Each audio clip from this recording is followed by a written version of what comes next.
అందరికీ నమస్కారం అండి. నా పేరు వి ప్రతాప్ కుమార్. నేను గత 30 సంవత్సరాల నుంచి ఆర్టీసీ బస్సులోనే ప్రయాణం చేస్తూ ఉన్నాను. మేము ఉండేది మల్కాజ్గిరి ప్రశాంత్ నగర్ కాలనీలో ఉంటాము. మాకు కరోనా ముందు రోజు బస్సులు ఉండేవి, పొద్దున సాయంత్రం మధ్యాహ్నం. కానీ కరోనా తర్వాత బస్సులు తీసివేసేశారు. తర్వాత చాలా కాలం బస్సులు నడవలేదు. తర్వాత మేము కంప్లైంట్ ఇస్తే బస్సులు వేయమని అప్పుడు ఉదయం ఒక పూట సాయంత్రం ఒక పూట బస్సు వేయటం జరిగింది. దానివల్ల ప్రయోజనం లేకుండా పోతుంది.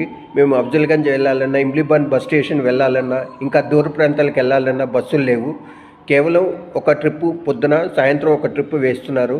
చుట్టుపక్కల 4-5 కాలనీలు ఉన్నా మాకు బస్సు సౌకర్యం లేకుండా పోయింది. కూతవేట దూరంలో సికింద్రాబాద్ ఉన్నా మాకు బస్సు లేక ఇబ్బంది పడుతున్నాము. రోజు మల్కాజ్గిరి అయినా లాలాపేట వెళ్ళైనా బస్సు ఎక్కాల్సి వస్తుంది.